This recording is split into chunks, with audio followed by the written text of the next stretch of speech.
Rumpole and the Blind Tasting, and read by the man himself.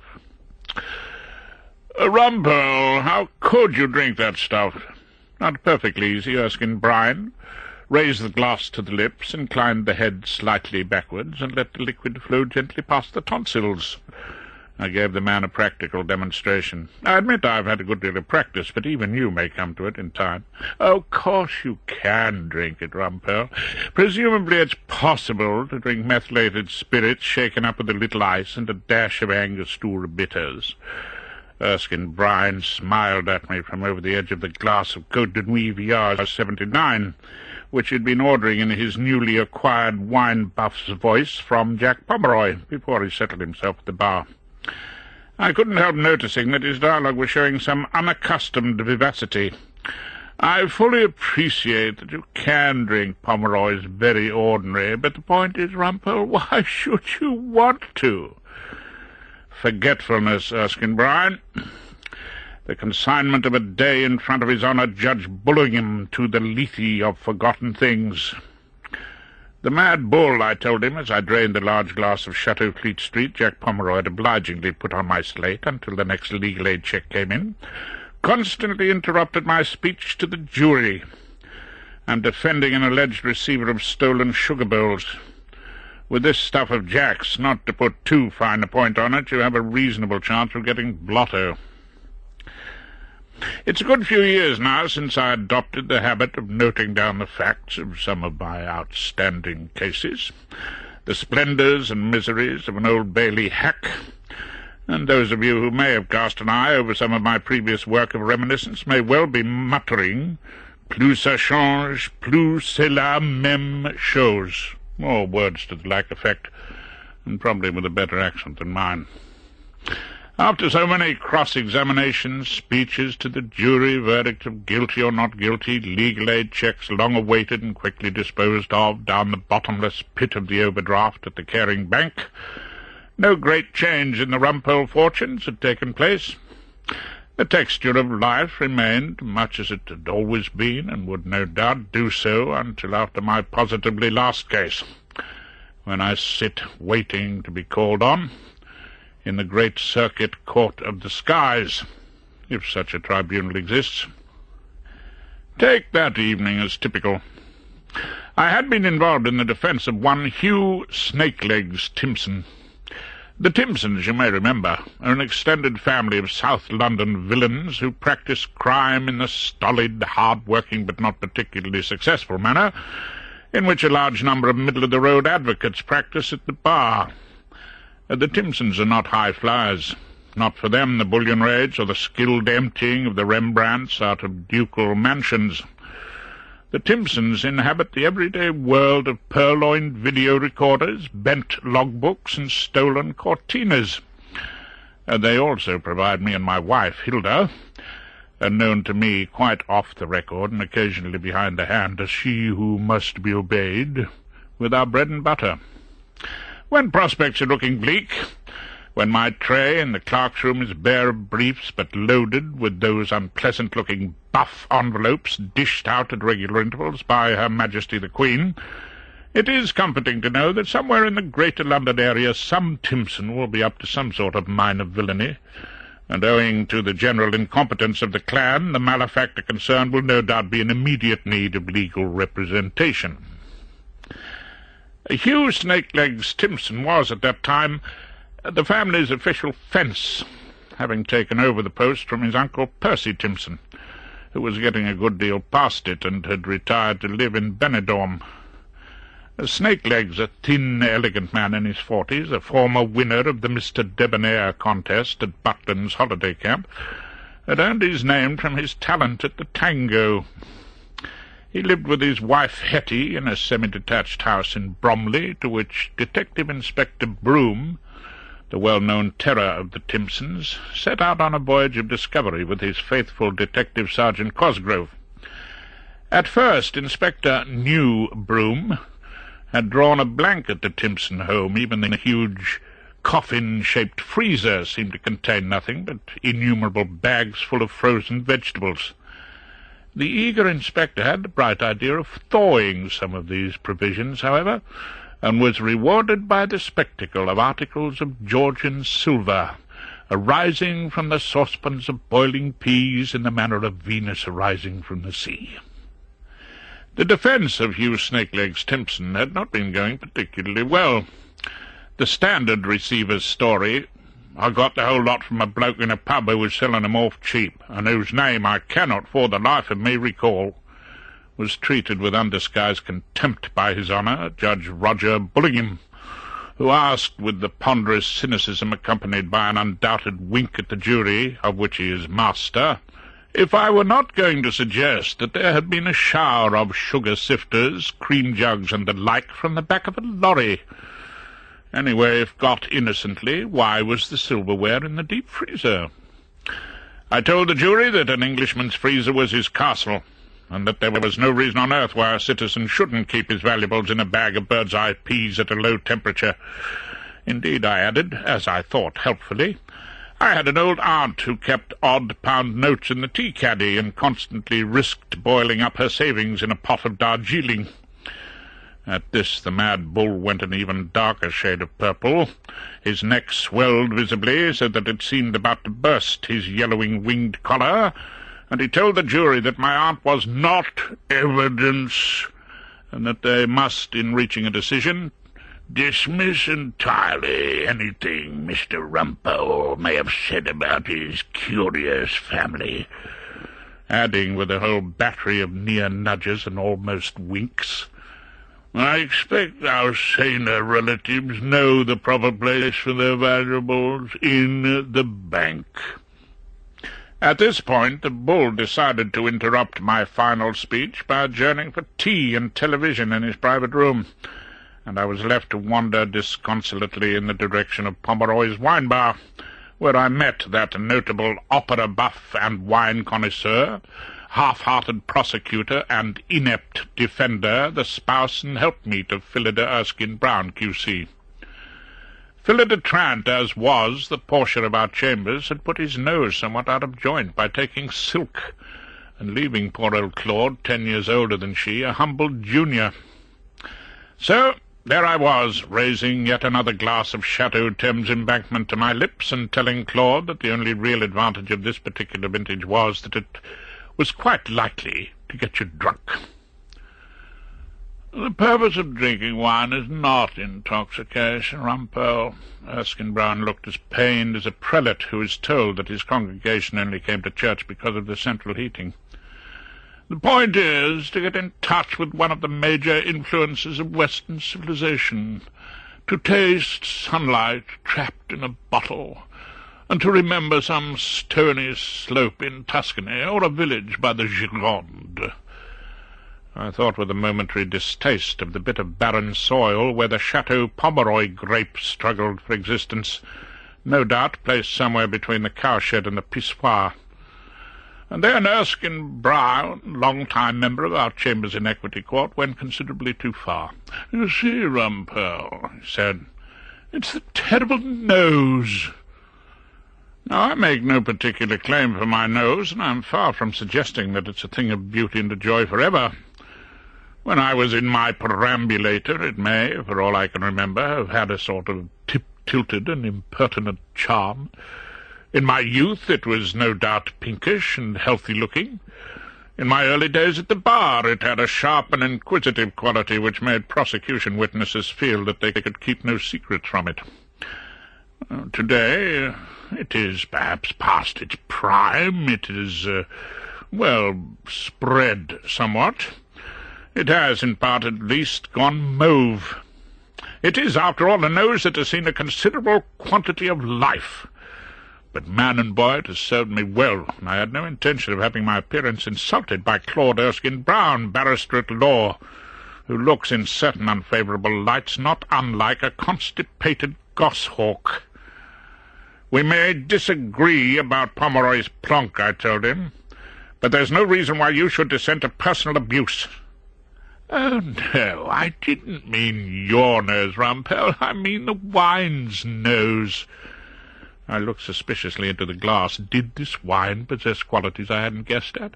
Oh, don't babble, Erskine-Brown. Nose, Rumpole, the bouquet. That's one of the expressions you have to learn to use about wine, together with length. Length? I looked down at the glass in my hand. The length seemed to be about 1 inch and shrinking rapidly. The length a great wine lingers in the mouth, Rumpole. Look, why don't you let me educate you? My friend Martin Vanbury organizes tastings in the city. Terrifically good fun. You get to try about 12 wines. 12? I was doubtful. An expensive business. No, Rumpole, absolutely free. They're blind tastings. He's got one on tomorrow afternoon, as it so happens. You mean they make you blind drunk? I couldn't resist asking. Sounds exactly what I need. At that moment, the promise of Martin Vanbury and his blind tastings were a vague hope for the future. My immediate prospects included an evening drink with She Who Must Be Obeyed, and finishing my speech for Snakelegs to the jury against the Mad Bull's barracking. I emptied Pomeroy's dull opiate to the drains and aimed Lethewards. It might be said that the story of the unknown vendor of Georgian silver in the pub lacked originality, and that the inside of a freezer pack was not the most obvious place for storing valuable antiques. But there was one point of significance in the defence of Hugh Snakelegs Timpson. Detective Inspector Broom was, as I have already suggested, an enthusiastic officer, and one who regarded convictions with as much pride as the late Don Giovanni regarded his conquests of the female sex. No doubt he notched them up on his braces. He'd given evidence that there had been thefts of silver from various country houses in Kent, but all the detective inspector's industry and persistence had not produced one householder who could be called by the prosecution to identify the booty from the freezer as his stolen silverware. So where, I was able to ask, was the evidence that the property undoubtedly received by Snakelegs had been stolen?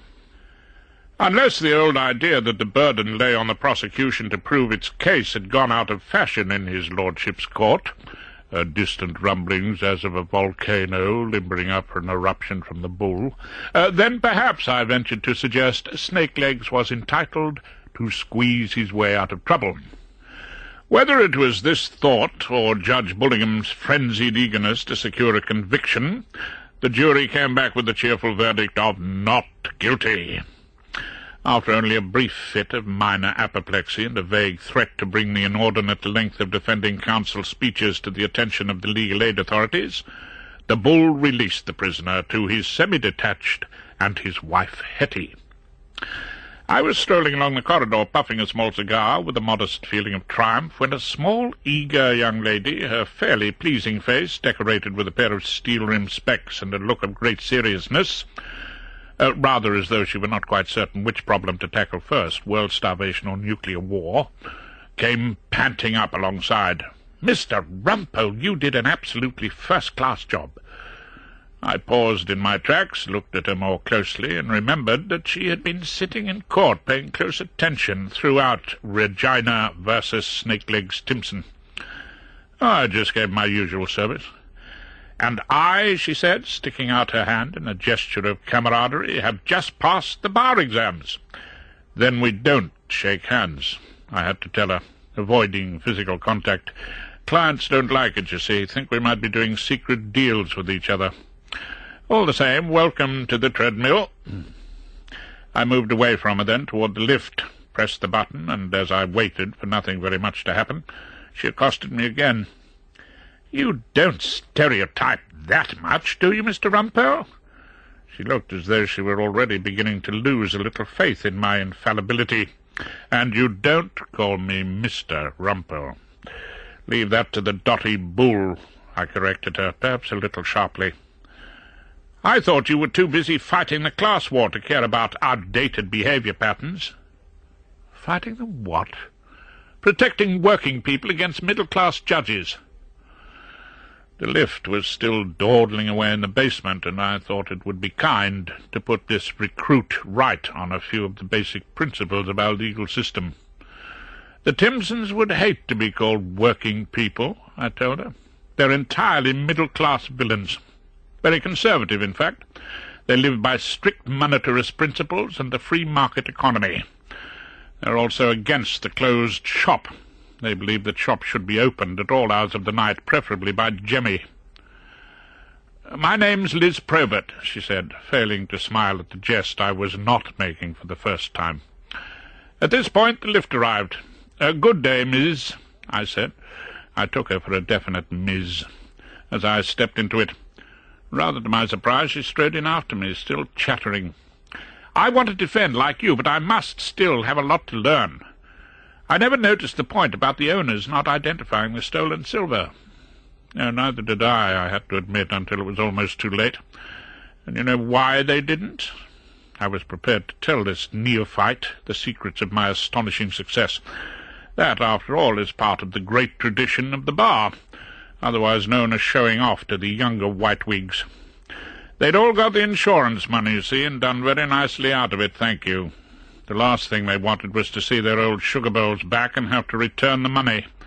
Life's a bit more complicated than they tell you in the bar exams. We'd reached the robing room floor, and I made for the gents, with Miss Probert following me like the hound of heaven, or at least the puppy. "I was wondering if you could possibly give me some counselling in my career area." Not now, I'm afraid. I've got a blind date with some rather attractive bottles." I opened the door and saw the gleaming porcelain fittings which had been in my mind since I got out of the court. Men only in here, I'm afraid," I had to tell Miss Probert, who still seemed to be at my heels. It's one of the quaint old traditions of the bar." The surprisingly rapid and successful conclusion of the Queen versus Snakelegs had liberated me, and I set off with some eagerness to Prentice Alley in the City of London, and the premises of Vanbury's Fine Wines and Spirits Limited, where I was to meet Claude Erskine-Brown and sample, for the first time in my life, the mysterious joys of a blind tasting. After my credentials had been checked, I was shown into a small drinks party which had about it all the gaiety of an assembly of the bereaved when the corpse in question had left his entire fortune at the Cats' Home. The meeting took place in a brilliantly lit basement room with glaring white tiles. It seemed a suitable place for a post-mortem, but in place of the usual deceased person on the table, there were a number of bottles, all shrouded in brown paper bags. It was there I saw my learned friend Erskine-Brown already in place among the tasters, who were twirling minute quantities of wine in their glasses, holding them nervously up to the light, sniffing at them with deep suspicion, and finally allowing a small quantity to pass their lips. They were mainly solemn-looking characters in dark three-piece suits, although there was one female in a tweed coat and skirt, a sort of white silk stock, sensible shoes, and a monocle. She looked as though she'd be happier judging hunters at a country gymkhana than fine wines, and she was, so Erskine-Brown whispered to me, Miss Honoria Bird, the distinguished wine correspondent of the Sunday Mercury. Before the tasting competition began in earnest, we were invited to sample a few specimens from the Vanbury Claret collection. So I took my first taste, and experienced what, without doubt, was a draught of vintage that hath been cooled a long age in the deep-delved earth, tasting of flora and the country green. And it was whilst I was enjoying the flavour of dance and Provençal song and sunburnt mirth, mixed with a dash of wild strawberries, that a voice beside me boomed, "What's the matter with you? Can't you spit?" Miss Honoria Bird was at my elbow, and in my mouth was what? Something so far above my price range that it seemed like some new concoction altogether, as far removed from Pomeroy's very ordinary as a brief for Gulf oil in the House of Lords is from a small matter of indecency before the Uxbridge magistrates. Over there, in case you're looking for it, Expectoration Corner. Miss Bird waved me to a wooden wine-box half filled with sawdust, into which the gents in dark suitings were directing mouthfuls of purplish liquid. I moved away from her, reluctant to admit that the small quantity of the blushful hippocrene I had been able to win had long since disappeared down the little red lane. "A collie brought you, didn't he?" Martin Vanbury, the wine merchant, caught me as I was about to swallow a second helping. He was a thin streak of a chap in a dark suit and a stiff collar, whose faint smile, I thought, was thin-lipped and patronizing. Beside him stood a pleasant enough young man who was in charge of the mechanics of the thing, brought the bottles and the glasses, and was referred to as Ken. Collie? The name meant nothing to me. Erskine Brown. We called him Collie at school. After the dog? I saw my Chambers companion insert the tip of his pale nose into the aperture of his wine-glass. "No, after the doctor, Collis Brown. You know, the medicine. Old Claude was always a bit of a pill, really. We used to kick him around at Winchester."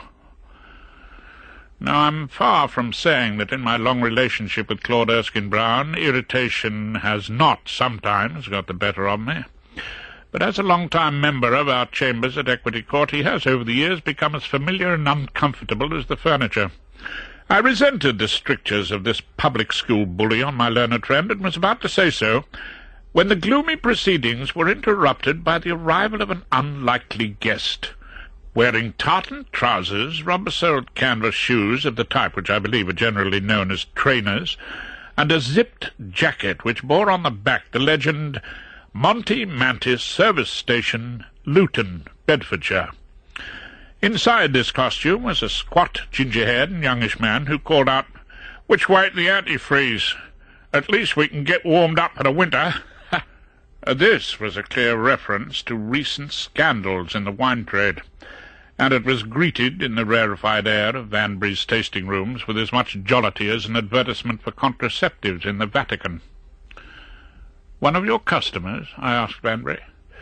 "One of my best," he sighed. "I imagine the profession of garagiste in Luton must be extremely profitable, and he makes a point of coming to all of our blind tastings." "Now I'm here," Mr. Mantis said, taking off his zipper jacket and displaying a yellow jumper ornamented with diamond lozenges. "Let battle commence." He twirled and sniffed and took a mouthful from a tasting-glass, made a short but somewhat revolting gargling sound, and spat into the sawdust. "A fairly unpretentious coat roti," he announced as he did so. "But on the whole, 1975 was a disappointing year on the Rhone." The contest was run like a game of musical chairs. They gave you a glass, and if you guessed wrong, the chair, so to speak, was removed. You had to go and sit with the girls and have an ice cream.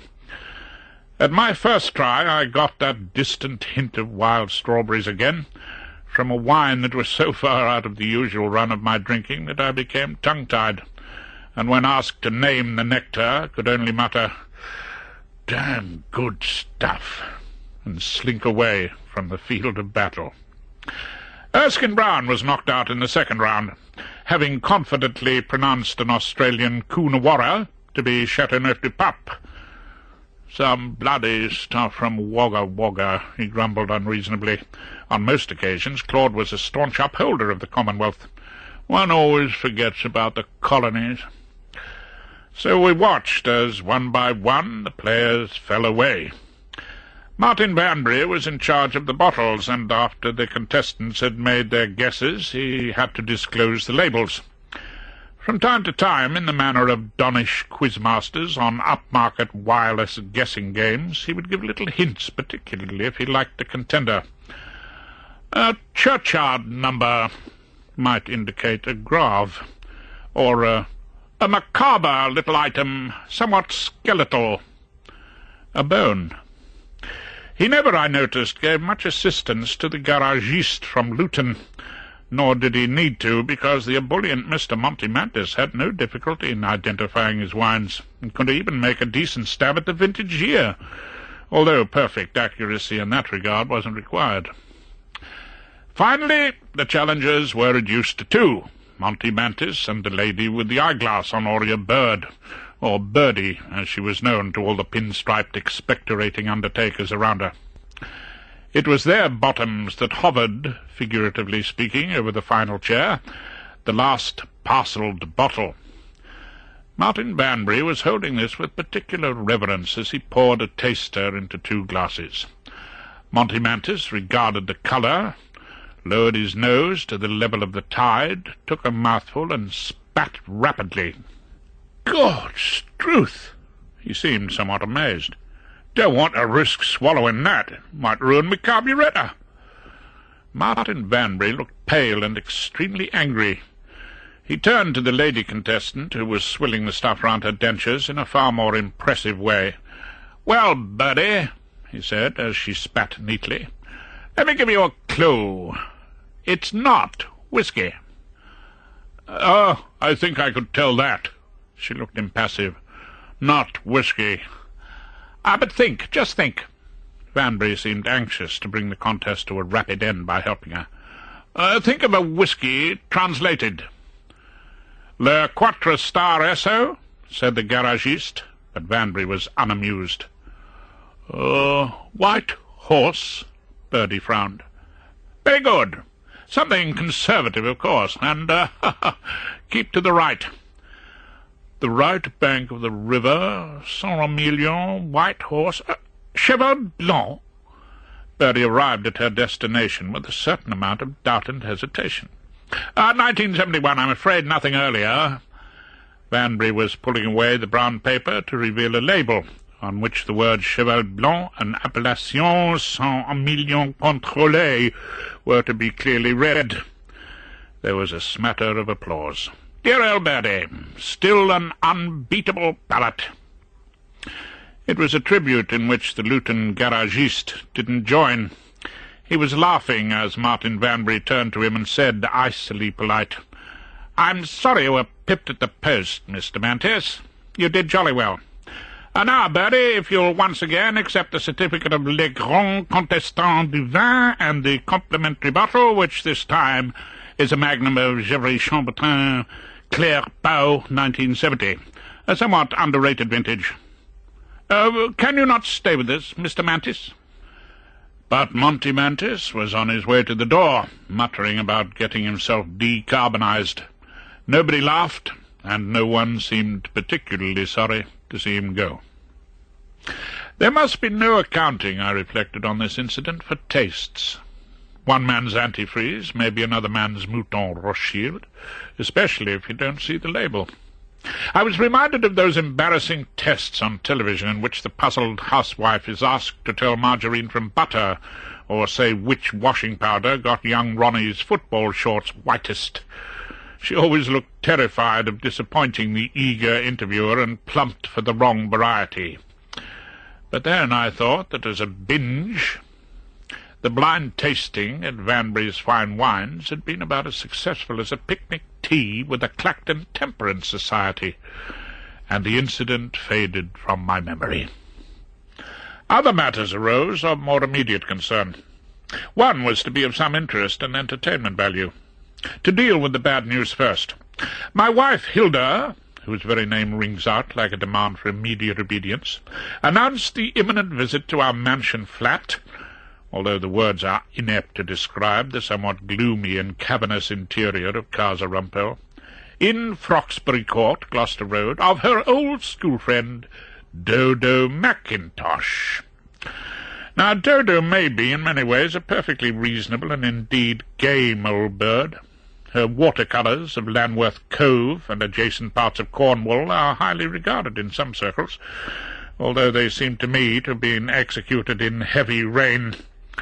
She is, I believe, a dab-hand at knitting patterns, and during her stays a great deal of fancy work is put in on matinee jackets and bootees for her younger relatives. Hilda tells me that she was, when they were both at school, a sturdy lacrosse player. My personal view, and this is not for publication to she who must be obeyed, is that in any conceivable team sent out to bore for England, Dodo would have to be included. As you may have gathered, I do not hit it off with the lady, and she takes the view that by marrying a claret-drinking, cigar-smoking legal hack who is never likely to make a fortune, Hilda has tragically wasted her life. The natural gloom that the forthcoming visit cast upon me was somewhat mitigated by the matter of Miss Probert's application to enter 3 Equity Court, which allowed me a little harmless fun at the expense of Soapy Sam Bollard, or Ballard as he affects to call himself, the sanctimonious president of the Lawyers as Christians Society, who in his more worldly manifestation has contrived to become head of our chambers. Some time after the end of Regina versus Snakelegs, I wandered into the clerk's room, and there was the eager face of Miss Probert asking our clerk Henry if there was any news about her application to become a pupil in chambers, and Henry was explaining to her, without a good deal of patience, that her name would come up for discussion by the learned friends in due course. "Pupil? You want to be a pupil? Any good at putting, are you?"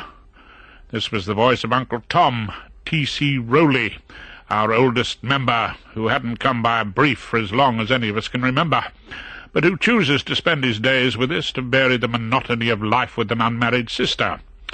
His working day consists of a long battle with the Times crossword, won by the setter on most days, a brief nap after the midday sandwich, and a spell of golf practice in a corner of the clerk's room. Visiting solicitors occasionally complain of being struck quite smartly on the ankle by one of Uncle Tom's golf balls. "Good at putting? No. Do you have to be?" Miss Probert asked in all innocence. "My old pupil master, C.H. Whiston," Uncle Tom told her, referring to Hilda's daddy, the long-time-ago head of our chambers. "He was a terribly nice chap, but he never gave me anything to do. So I became the best member at getting his balls into a waste-paper basket." Miss Probert started visibly. "Awfully good training, you know. I never had an enormous practice. Well, very little practice at all, quite honestly. So I've been able to keep up my golf. If you want to become a pupil, this is my advice to you. Get yourself a mashy niblick." As this bizarre advice wound on, I left our clerk's room for a conference with Mr. Bernard, the solicitor, who appeared to have a retainer for the Timpson family. The particular problem concerned Tony Timpson, who had entered a shop with the probable intention of stealing 3 large television sets. Unfortunately, the business had gone bankrupt the week before, and was quite denuded of stock, thus raising what many barristers might call a nice point of law. I would call it nasty. Getting on for half a century, knocking around the courts, has given me a profound distaste for the law. Give me a bloodstain or two, a bit of disputed typewriting, or a couple of hairs on a cardigan, and I'm as happy as the day is long. I feel a definite sense of insecurity and unease when solicitors like Mr. Bernard say, as he did on that occasion, "Hasn't the House of Lords had something to say on the subject?" Well, perhaps it had. The House of Lords is always having something to say. There are a lot of old chatterboxes up there, if you want my opinion. I was saved from an immediate answer by Miss Probert entering with a cup of coffee, which she must have scrounged from the clerk's room for the sole purpose of gaining access to the Rumpole sanctum. I thanked her and prepared to parry Bernard's next attack. "It's the doctrine of impossible attempt, of course," he burbled on. "You must know the case." Must I?" I was playing for time, but I saw Miss Probert darting to the shelves where the bound volumes of the law reports are kept, mainly for the use of other members of our chambers. "I mean, there have been all these articles in the Criminal Law Review," Bernard persisted. "Oh, my constant bedtime reading," I assured him. "You do know the House of Lords' decision?" Mr. Bernard sounded relieved. "Know it? Of course I know it. During those long evenings at Froxbury Court we talk of little else. The name's on the tip of my tongue." It wasn't, of course, but the next minute it was on the law report which Miss Probert put in front of me. "Swinglehurst against the Queen," I said. "Oh, yes, course. I've got it at my fingertips, as usual, Mr. Bernard. Doctrine of impossible attempts examined, Regina versus Dewdrop and Bannister distinguished. I read him a few nuggets from the head note of the case. "All this is good stuff, Bernard, couched in fine, rich prose." Yes, so how does that affect Tony Timpson trying to steal 3 non-existent telesets, How does it?" I stood then to end the interview.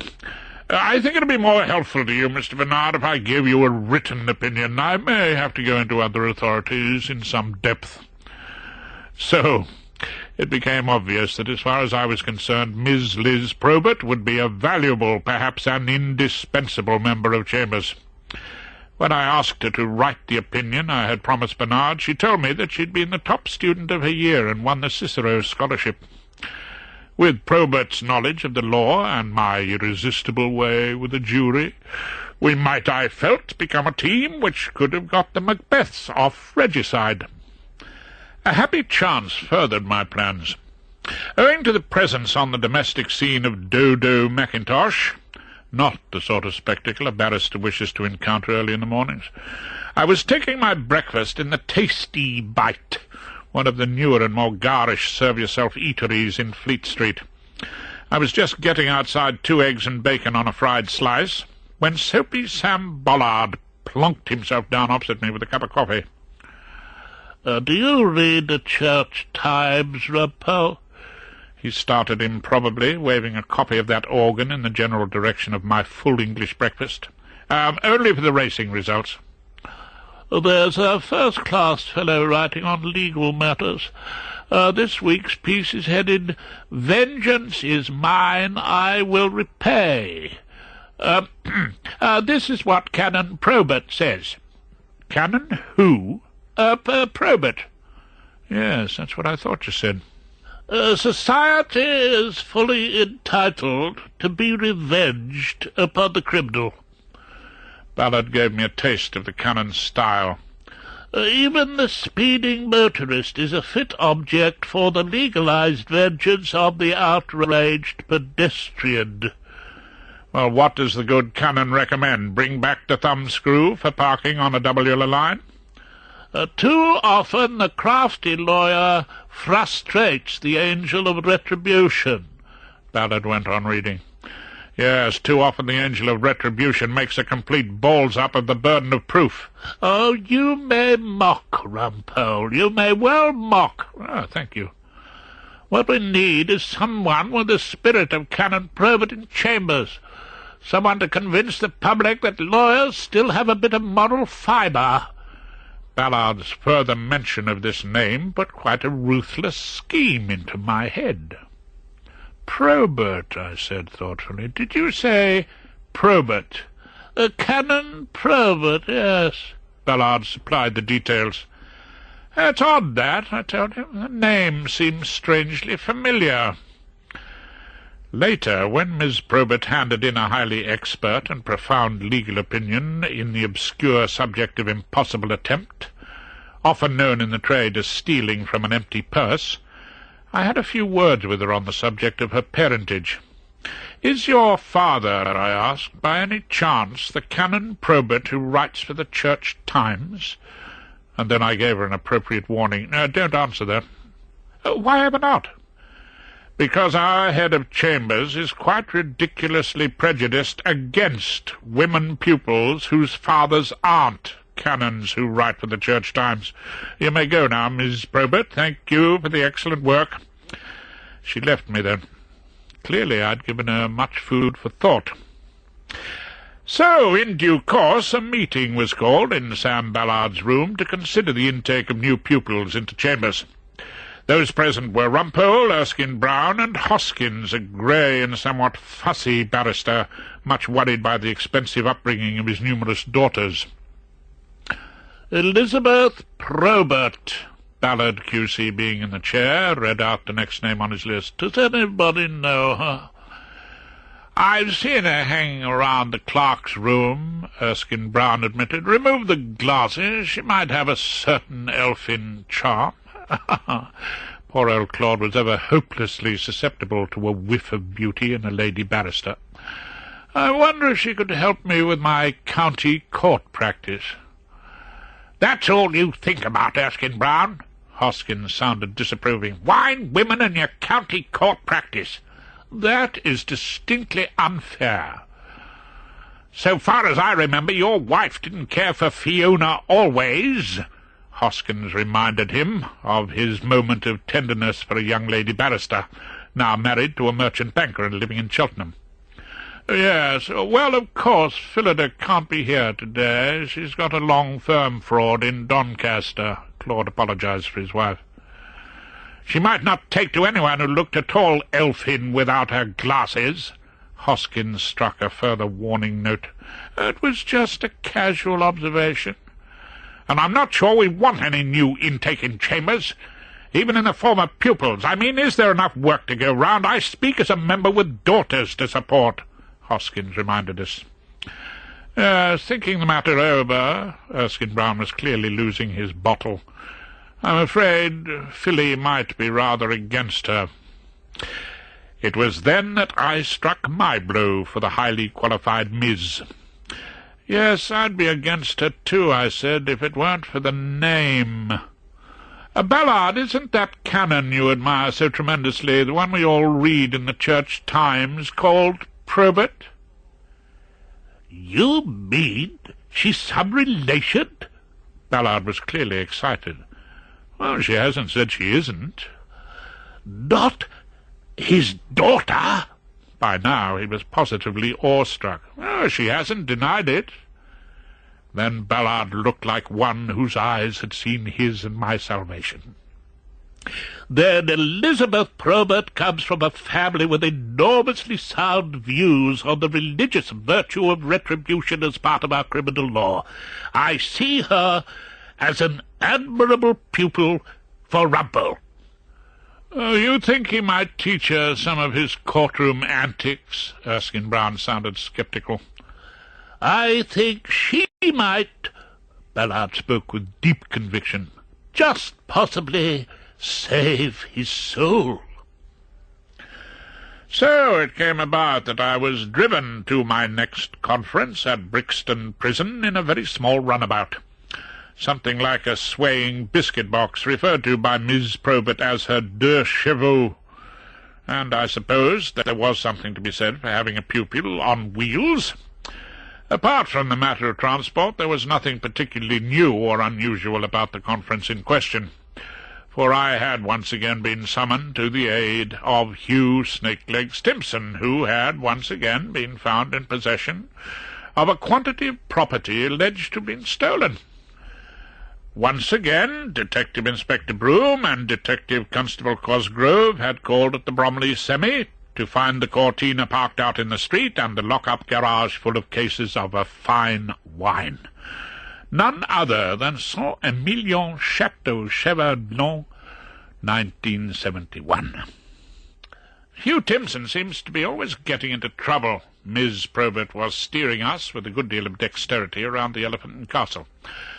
I suppose he takes the usual business risks. Have you ever found out the root of the problem?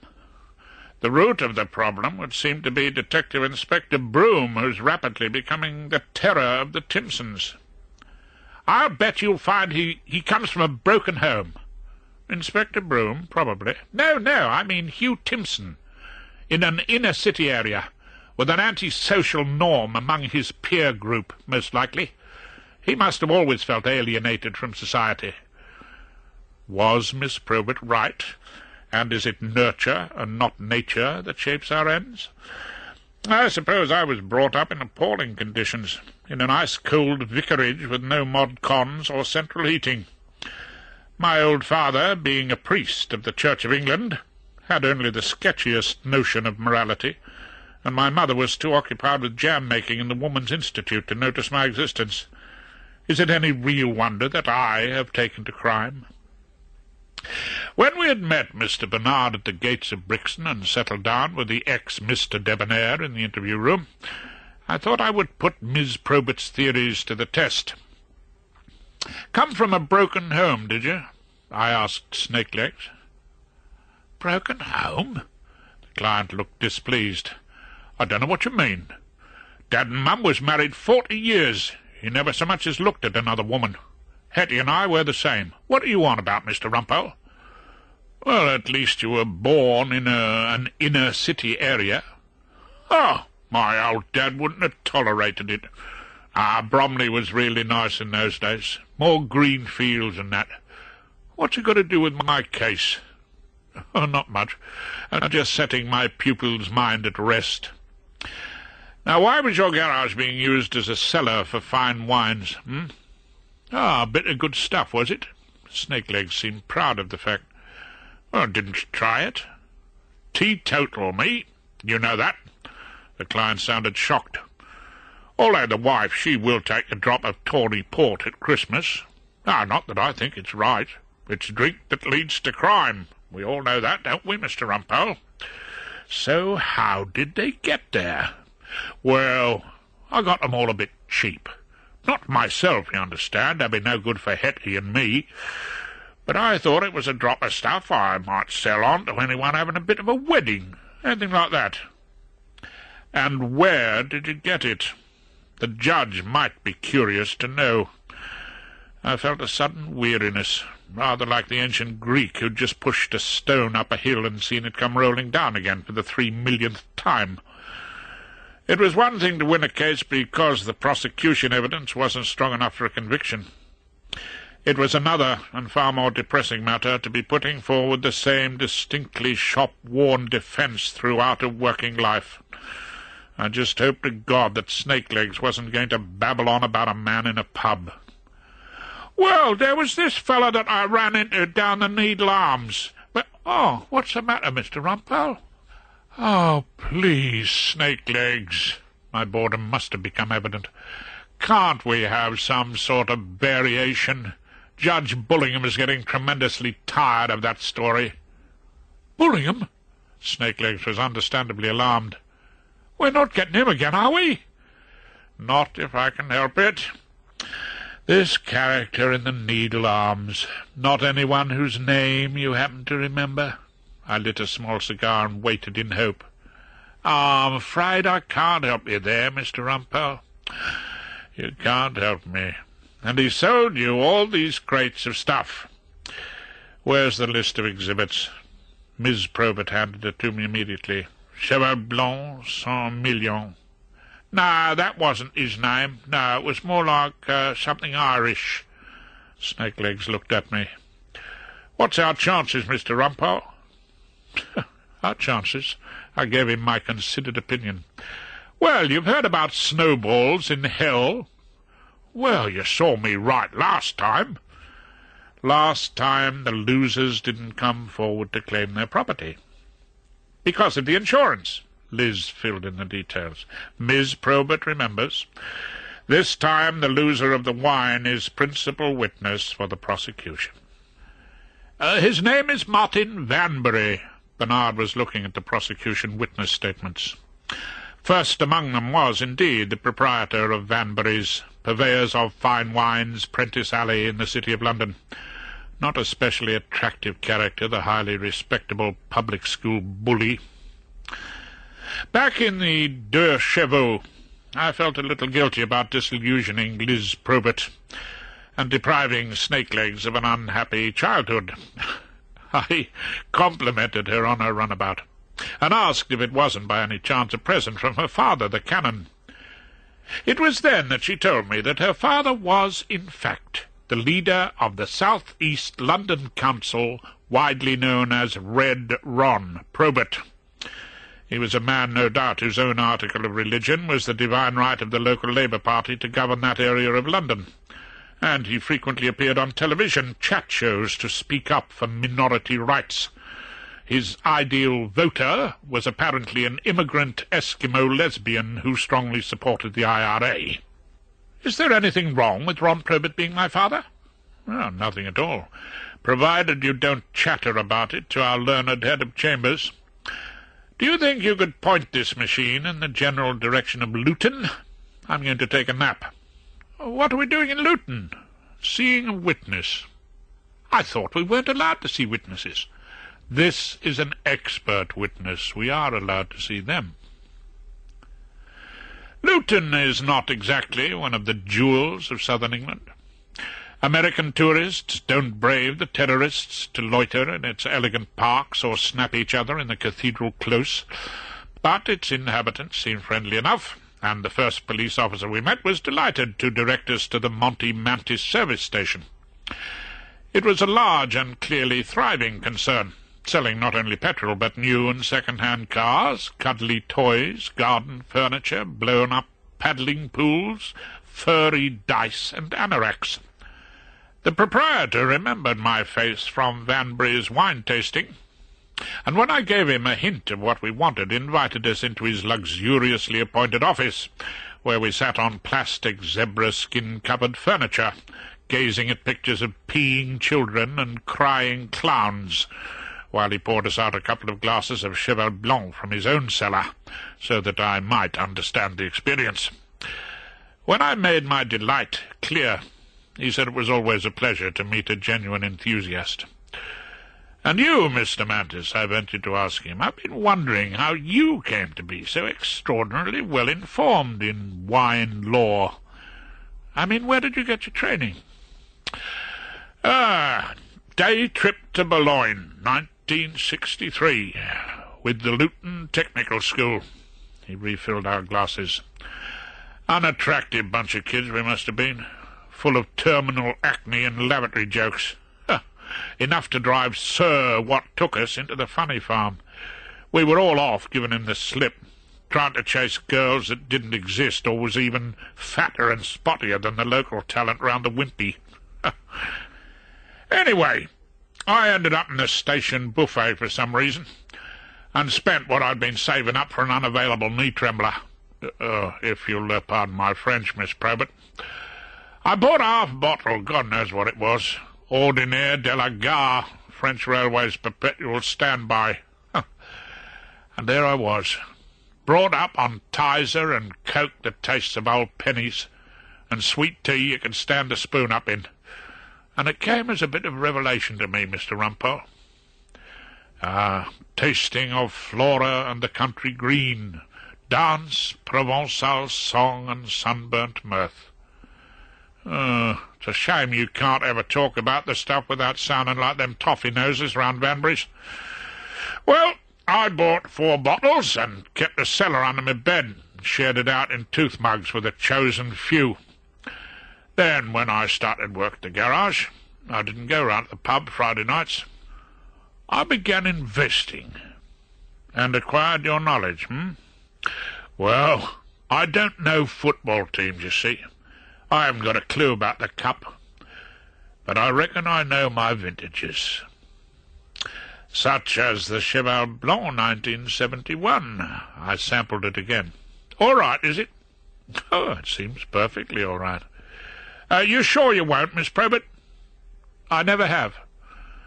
Liz Probert, I thought, a hard worker with all the puritanism of youth. This is better, perhaps, I held my glass up to the light, than the Cheval Blanc round Vanbury's. Monte Mantis looked at me and began to laugh. It was not unkind, but genuinely amused laughter, coming from a man who no doubt knew his wines. Our clerk, Henry, is a star of his local amateur dramatic society, and is famous, as I understand it, for the Noel card roles he undertakes. Henry's life in the theatre has its uses for us. As a fellow thespian is Miss Osgood, who, when she is not appearing in some role made famous by the late Gertrude Lawrence, is in charge of the lists down the Old Bailey. Miss Osgood can exercise some sort of control on which case comes before which judge, and when the wheel of fortune spins to decide such matters, she can sometimes lay a finger on it. I had fortunately hit on a time when Henry and Miss Osgood were playing opposite each other in private lives, and I asked our clerk to use his best endeavours with his co-star to see that Regina versus Snakelegs Timpson did not come up for trial before Judge Bullingham. On the night before the hearing, Henry rang Froxbury Court to give me the glad news that the case was fixed to come on before a judge known to his many friends and admirers as Moly Molesworth. A wonderful judge for us, I told Bernard and Liz Probert as we assembled at the door of the court the next morning. "I'll have Moley eating out of my hand. The mildest-mannered chap that ever thought in terms of probation." "For receiving stolen wine?" Bernard sounded doubtful. "Oh, yes. I shouldn't be at all surprised. Community service is his equivalent of dispatching fellows to the galleys." But just when everything seemed set fair, a cloud no bigger than a man's hand blew up in the shape of Miss Osgood, who came to announce that His Honour Judge Molesworth was confined to bed with a severe cold, and would not therefore be trying Snakelegs. "A severe cold?" I said. "What's the matter with the old idiot? Can't he wrap up warm?" "Oh, it's all right, Mr. Rumpole. We can transfer you to another court immediately." Miss Osgood smiled with the charm of the late Gertrude Lawrence. "Judge Bullingham is free." Oh, why is it that whoever dishes out severe colds invariably gives them to the wrong person? Judge Bullingham had clearly recognized Snakelegs and remembered the antiques in the frozen peas. He looked with equal disfavour at the dock and at defending counsel. It was only when his eye lit upon young Tristram Paulet for the prosecution, or the chief prosecution witness, Martin Banbury, who was now standing at the end of his evidence-in-chief awaiting my attention, that he exposed his yellowing teeth in that appalling smirk which represents Bullingham's nearest approximation to moments of charm.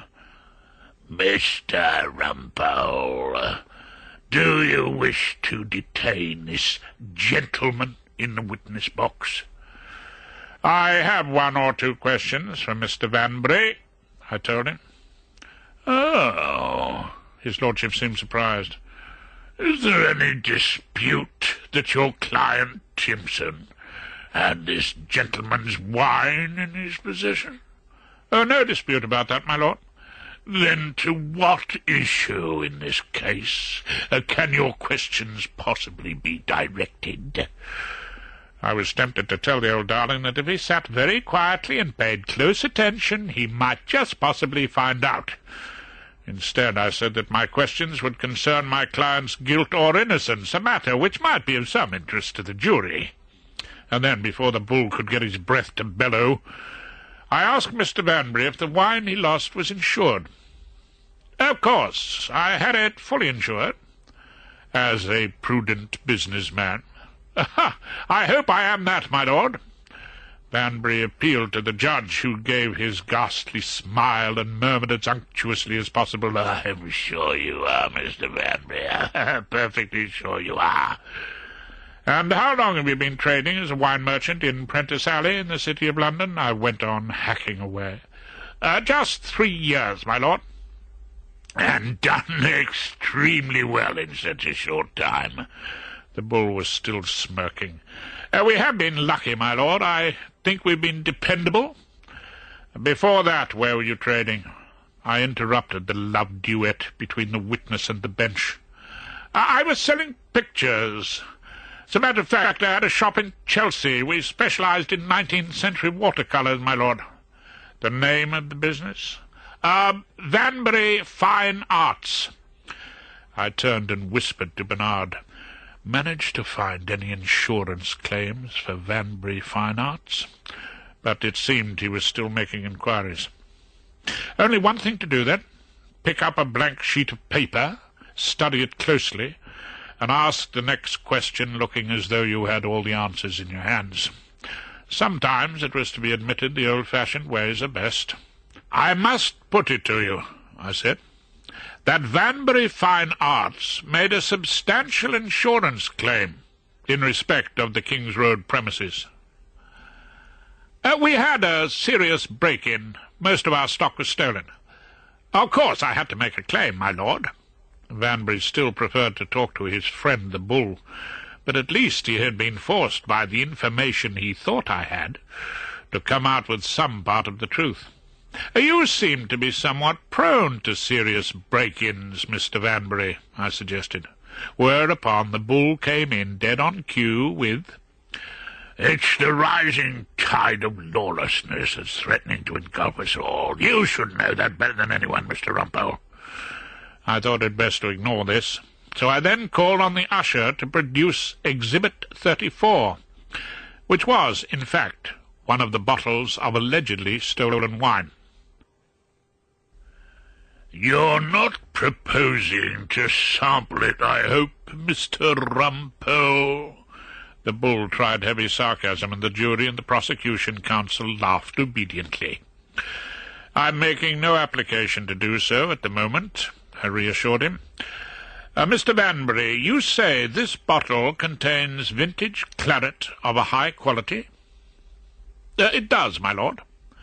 "Retailing at what price?" "I think around £50 bottle." "And insured for—" I believe we insured it for the retail price. Such a wine would be hard to replace." "Of course it would. It's a particularly fine vintage of the, what did you say it was?" The bull charged into the arena. "Cheval Blanc, my lord."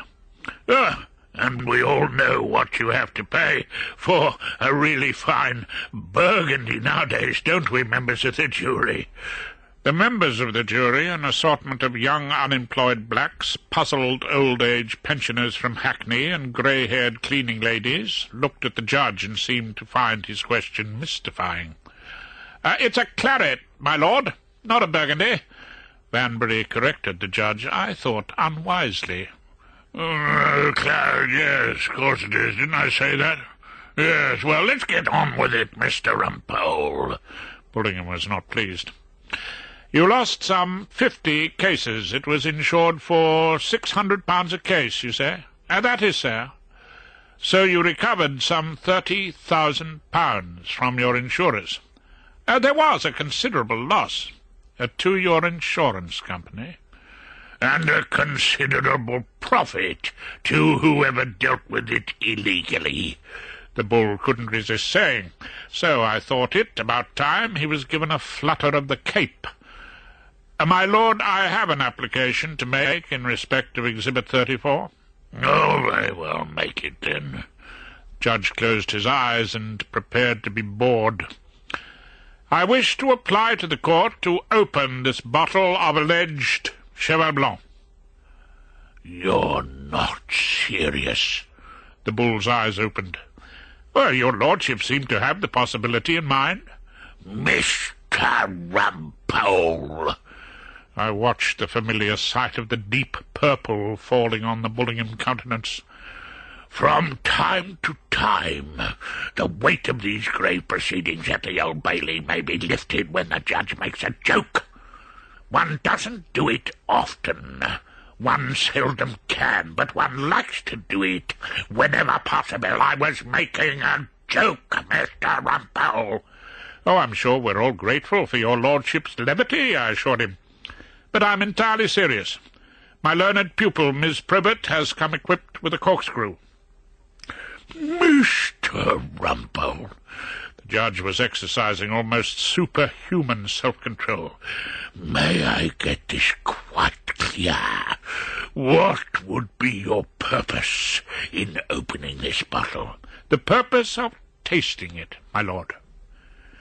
It was then, of course, that the short Bullingham fuse set off the explosion. "This is a court of law, Mr. Rumpole," he almost shouted, "not a barroom.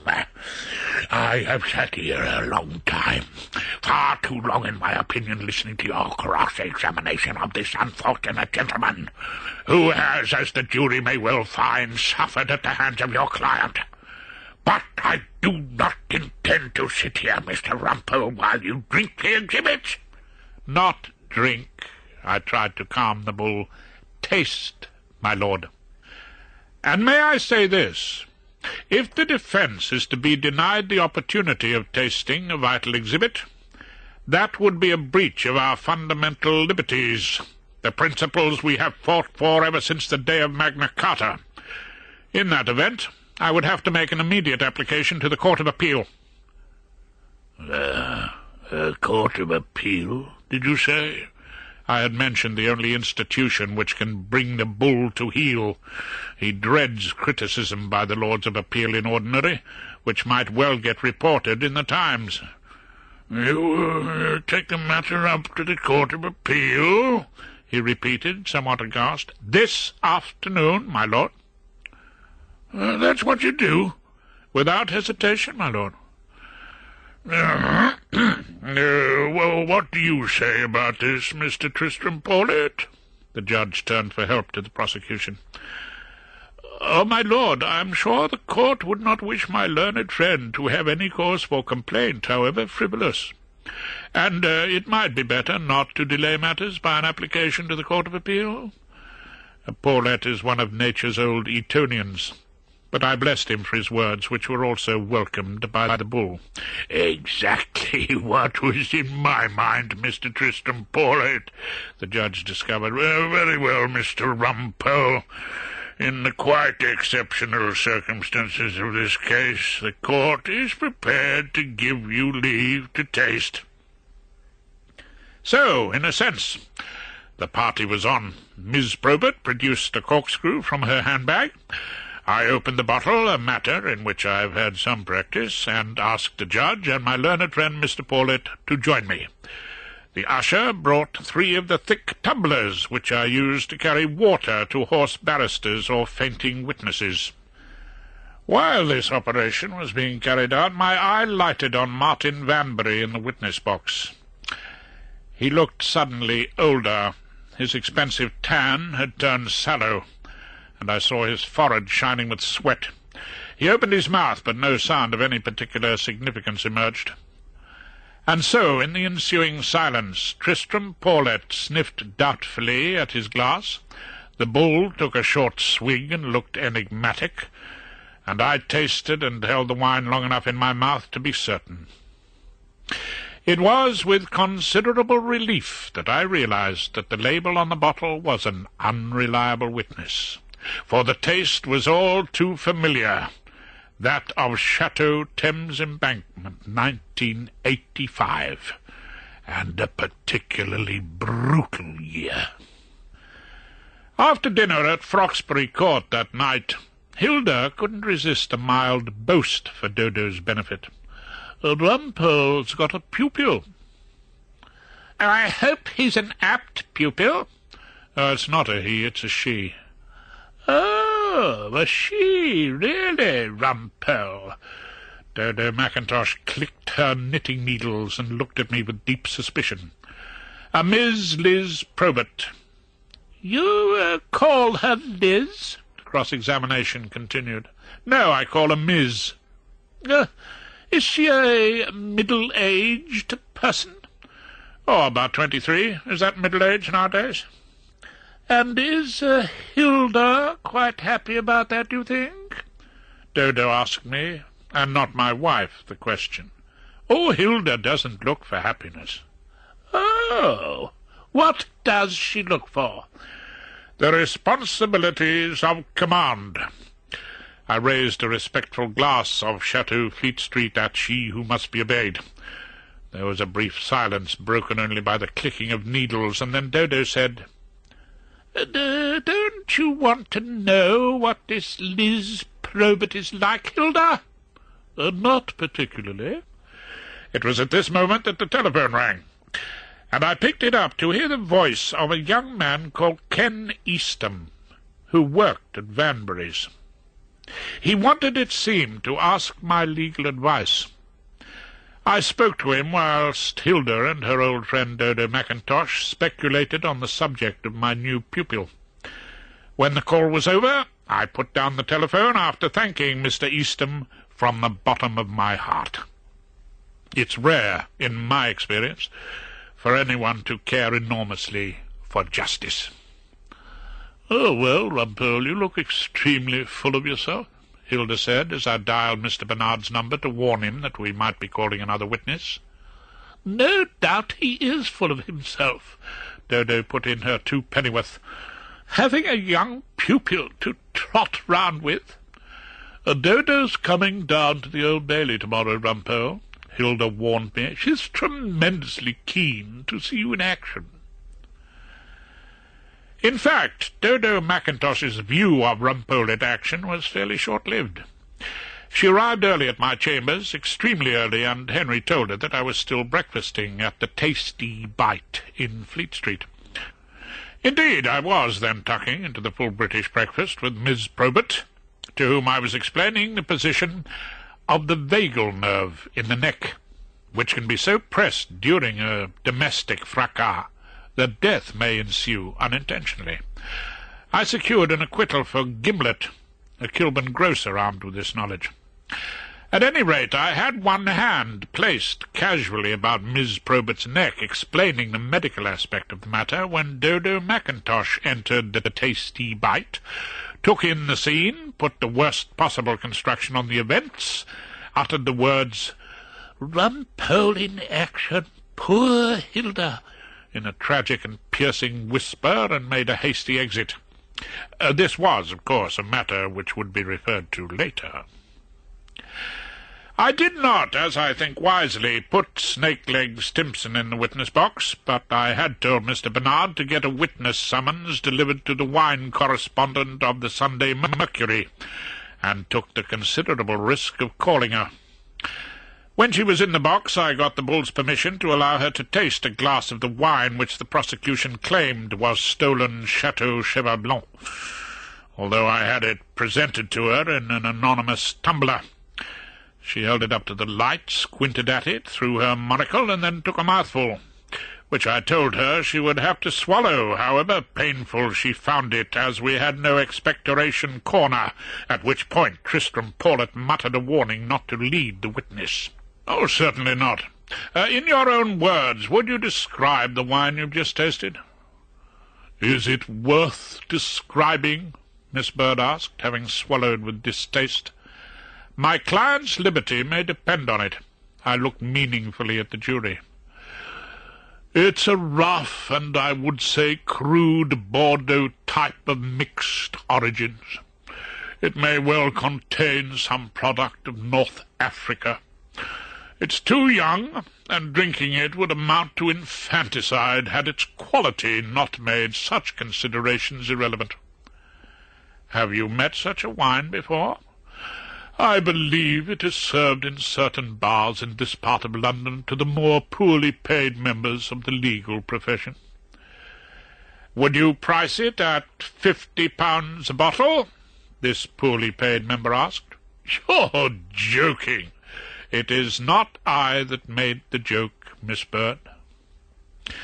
I could see Vanbury, who was looking even more depressed and anxious than he had the day before, pass a note to the prosecuting solicitor.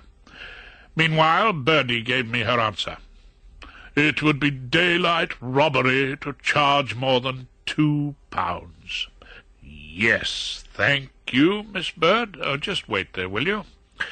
I sat down, and Tristram Paulet rose to cross-examine, armed with Vanbury's note. "Miss Bird, the wine you have tasted came from a bottle labelled Cheval Blanc 1971. I take it you don't think that is its correct description?" "Certainly not. The Admirable Birdie would have none of it." "At a blind tasting which took place at Mr. Vanbury's shop, did you not identify a Cheval Blanc 1971? There was a considerable pause after this question, during which Miss Bird looked understandably uncomfortable. "I had my doubts about it," she explained at last. "But did you not identify it?" "Yes, I did." The witness was reluctant, but Paulet had got all he wanted. He sat down with a "Thank you, Miss Bird," and I climbed to my hind legs to repair the damage in re-examination.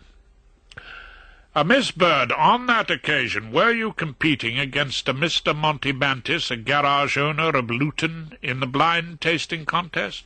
"Yes, I was." "Did he express a poor opinion of the alleged Cheval Blanc?" "He did." "But were you encouraged by Mr. Martin Vanbury to identify it as a fine claret by a number of hints and clues?" "Yes, he was trying to help me a little." Miss Bird looked doubtfully at the anxious wine merchant sitting in the well of the court. "To help you call it Cheval Blanc," I suggested. "I suppose so, yes."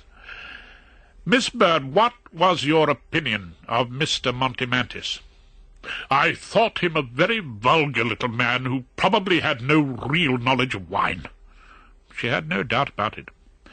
"And thinking that about him, were you particularly anxious to disagree with his opinion?" There was a pause while the lady faced up to the question, and then she said, with some candour, "I suppose I may have been." "And you were anxious to win the contest." Paulette rose to make an objection, but I ploughed on before the bull could interrupt, as Mr. Vanbury was clearly helping you to do. "I may have wanted to win." "Yes," Miss Bird admitted, and Paulette subsided, discouraged by her answer. "Looking back on that occasion, do you think you were tasting genuine Cheval Blanc?" It was the only important question in the case, and Bullingham and Martin Vanbury were both staring at the expert, waiting for her answer. When it came, it was entirely honest. "Looking back on it, my lord, I don't think I was." "And today you have told us the truth?" "Yes." "Thank you, Miss Honoria Bird," and I sat down with considerable relief. With Honoria Bird's evidence, we had turned the corner. Young Ken Eastham, who had rung me at home, went into the witness box. He told the court that Vanbury had a few dozen of the Cheval Blanc, and then a large new consignment arrived from a source he'd not heard of before. Martin Vanbury asked him to set the new bottles apart from the old, but he had already unpacked some of the later consignment and put a few bottles with the genuine old stock. Later, almost all the recently delivered Cheval Blanc was stolen, and Martin Vanbury seemed quite unconcerned at the loss. Subsequently, and by mistake, he thought, one of the new bottles of Cheval Blanc must have been used for the blind tasting. When I asked Mr. Eastham why he had agreed to give this evidence, he said, "I've done a long training in wine, and I suppose I love the subject." Well, there's not much point in that, is there, if there's going to be lies told on the labels? "Mr. Rumpole." His Honour Judge Bullingham was now interested, but somewhat puzzled. "I'm not absolutely sure I follow the effect of this evidence. If Mr. Vanbury were in the business of selling the inferior stuff we'd tasted, and Miss Honoria Bird has tasted as highly expensive claret, surely the deceit would be obvious to anyone drinking." "I am not suggesting that the wine was in Mr. Vanbury's possession for drinking, my lord." I was doing my best to help the bull grasp the situation. "Well, what on earth did he have it for?" Of course, Vanbury had fixed the burglary at his wine shop just as he had fixed the stealing of his alleged Victorian watercolours, so he could claim the insurance money on the value of expensive Cheval Blanc which he never had. No doubt whoever was asked to remove the swag was instructed to dispose of it on some rubbish heap. Instead, it got sold round the pubs in Bromley, where Snakelegs bought it, and was tricked, without his knowledge, into a completely honest transaction, because it was never, in any real sense of the word, stolen property. So I was able to enlighten Bullingham in the presence of the chief prosecution witness, Vanbury, who was soon to become the defendant in a case of insurance fraud. Mr. Vanbury didn't ever have this wine for drinking, my lord. He had it there for stealing. When the day's work was done, I called into the tasty bite again, and retired behind the Evening Standard with a pot of tea and a toasted bun. At the next table I heard the monotonous tones of Soapy Sam Bollard, Q.C., our head of chambers. "Your daughter is really doing very well. She's with Rumpole, a somewhat elderly member of our chambers. Perhaps it's mixing with the criminal classes, but Rumpole seems somewhat lacking in a sense of sin. A girl with your daughter's background may well do him some good." I could recognize the man he was talking to as Red Ron Probert, Labour chairman of the South East London Council. Ballard, who never watches the telly, was apparently unable to recognize Red Ron. Liz's father, it seemed, had come to inquire as to his daughter's progress, and our head of chambers had invited him to tea. "I didn't realize who you were at first," Ballard droned on. "Of course, you're in mufti." "What?" Red Ron seemed surprised. Your collar." "Well, what's wrong with my collar?" "Oh, no, nothing at all, nothing at all. I'm sure it's very comfortable. I expect you want to look just like an ordinary bloke." "Well, I am an ordinary bloke, and I represent thousands of ordinary blokes." Ron was about to deliver one of his well-loved speeches. "Of course you do. I must say, I am a tremendous admirer of your work." "Are you?" Ron was surprised. "I thought you lawyers were always right." "Not always. Some of them are entirely wrong. But there are a few of us prepared to fight the good fight." "On with the revolution!" Ron slightly raised a clenched fist. "Oh, you think it needs that?" Ballard was thoughtful. "To awaken a real sense of morality?" "Well, don't you?" "A revolution in our whole way of thinking? I fear so. I greatly fear so." Ballard shook his head wisely. "Fear not, Brother Ballard. We're in this together." Red Ron rallied our head of chambers. "Of course." Ballard was puzzled. Yes, brother. Were you in some Anglican monastic order?" "Only the Clerical Workers' Union." "Ha ha!" Red Ron laughed at what he took to be a Ballard witticism. "Clerical workers, yes, that, of course." Ballard joined in the joke. "Amusing way of putting it." "And most of them weren't exactly monastic." "Oh, dear, yes.